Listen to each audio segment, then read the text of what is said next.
Assalamualaikum warahmatullahi wabarakatuh. Perkenalkan, nama saya Yarni, NIM 216500012. Pada video ini saya akan mereview kembali materi kedua, manajemen proyek. Tujuannya untuk memahami dengan baik masalah-masalah yang dihadapi oleh user dalam memperkirakan biaya, waktu, dan penyelesaian suatu proyek. 3 aktivitas utama pada fase definisi, yaitu memahami dan menganalisasi masalah-masalah dari kebutuhan user dalam membuat proyek TI. Keputusan apakah proyek dilaksanakan atau tidak. Jika proyek siap dilaksanakan, maka seorang manajer proyek harus menganalisasi resiko yang mungkin terjadi yang dapat menggagalkan proyek tersebut. Pembuatan proposal berupa perkiraan dalam hal rancangan, biaya, serta waktu penyelesaian suatu proyek. Dokumen kebutuhan adalah dokumen formal yang digunakan untuk mendetailkan kebutuhan atau persyaratan khusus yang harus dipenuhi oleh suatu sistem, aplikasi, atau proyek. Dokumen ini umumnya mencangkup kebutuhan fungsional, kebutuhan non-fungsional, batasan sistem, serta kriteria validasi dan verifikasi. Tujuannya adalah untuk memastikan bahwa semua pihak yang terlibat dalam pengembangan proyek memiliki pemahaman yang sama tentang apa yang diharapkan dari sistem atau aplikasi yang akan dikembangkan. Dokumen kebutuhan biasanya meliputi pendahuluan. Pendahuluan ini berisi latar belakang, tujuan, dan lingkup proyek. Kemudian deskripsi umum, menjelaskan perspektif produk, fungsi utama produk, karakteristik pengguna, serta batasan-batasan proyek. Selanjutnya kebutuhan spesifik, mendetailkan setiap kebutuhan fungsional dan non-fungsional sistem atau aplikasi.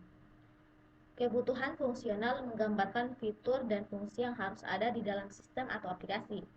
Kebutuhan non-fungsional menggambarkan kriteria seperti performa, keamanan, reliabilitas, dan sebagainya. Kemudian glosarium, kamus istilah atau kata-kata khusus yang digunakan dalam dokumen. Selanjutnya lampiran, biasa berupa diagram, mockup, atau informasi tambahan lainnya yang relevan dengan dokumen kebutuhan. RD menyatakan masalah-masalah yang dihadapi user dan solusi umum yang dibutuhkan. Bahasanya berorientasi pada bahasa yang digunakan oleh user sehari-hari dan jauh dari bahasa komputer.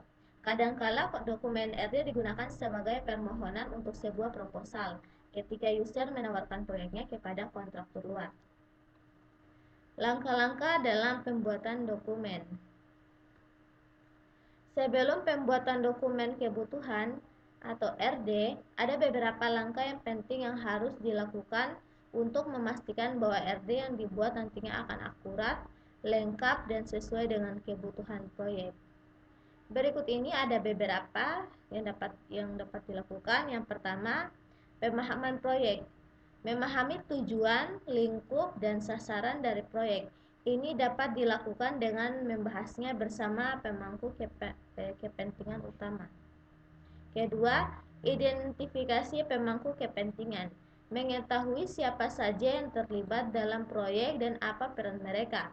Pemangku kepentingan biasa berupa klien, pengguna, tim pengembangan, dan lain-lain. Ketiga, wawancara dan diskusi dengan pemangku kepentingan. Melakukan pertemuan atau wawancara dengan pemangku kepentingan untuk mengumpulkan kebutuhan awal dan mendapatkan pemahaman yang lebih dalam tentang apa yang diharapkan dari sistem atau aplikasi.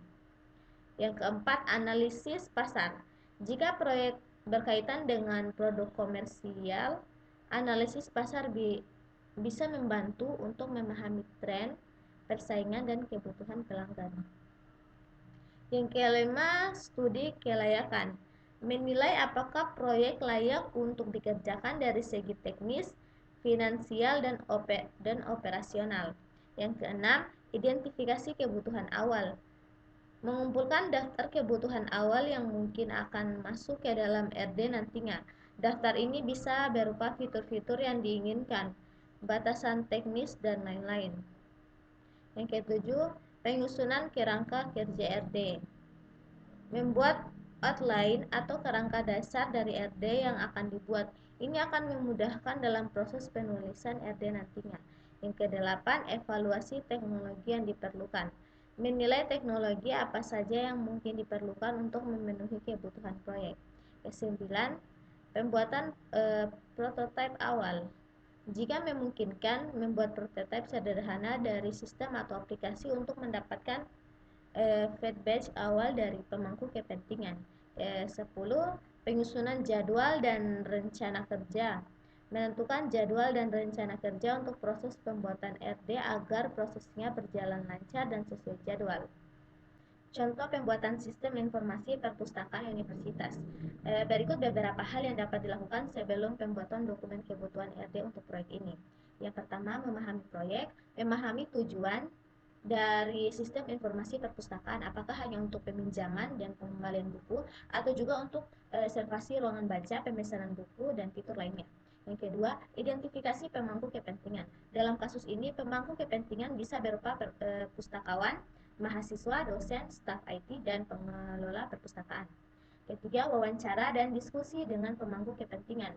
Melakukan pertemuan dengan pustakawan untuk mengetahui proses kerja saat ini dan fitur apa saja yang diinginkan dalam sistem baru. Keempat, analisis pasar.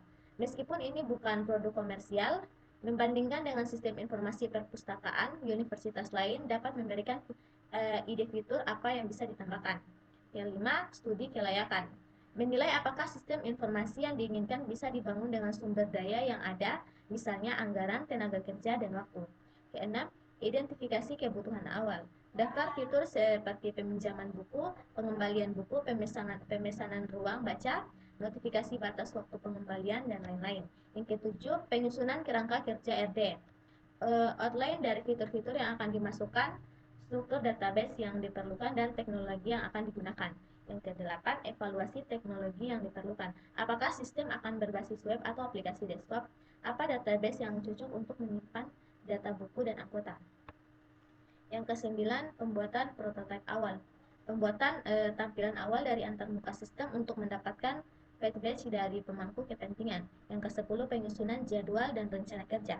Menentukan jadwal pengembangan, pengujian, pelatihan, penggunaan, dan peluncuran sistem.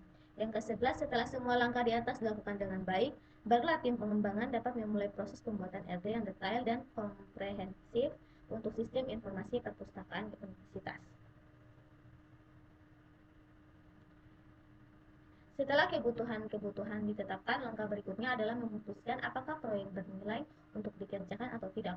Untuk membantu membuat keputusan itu, suatu studi kelayakan dilakukan untuk menjawab pertanyaan, dapatkah sistem ini dibangun secara teknis?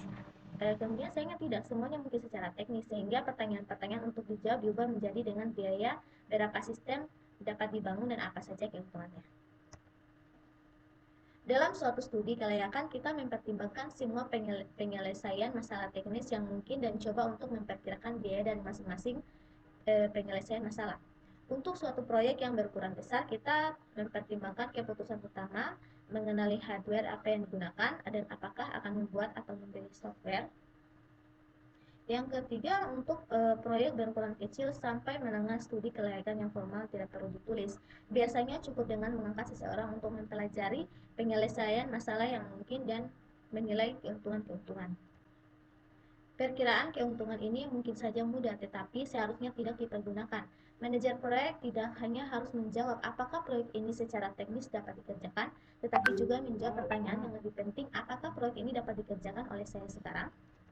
Manajer proyek harus bertanya pada diri sendiri, apakah proyek yang ada memiliki peluang untuk sukses atau proyek tersebut akan mengalami kegagalan disebabkan oleh terbatasnya sumber-sumber pengetahuan atau risiko di luar kekuasaannya. Tidak terkira proyek setelah gagal secara keseluruhan, maupun sebagian karena orang yang mengabaikan tanda-tanda penting dan nyata yang menunjukkan kegagalan setiap rencana dipengaruhi oleh risiko. Mungkin itu saja yang dapat saya jelaskan. Lebih dan kurangnya mohon dimaafkan. Wassalamualaikum warahmatullahi wabarakatuh.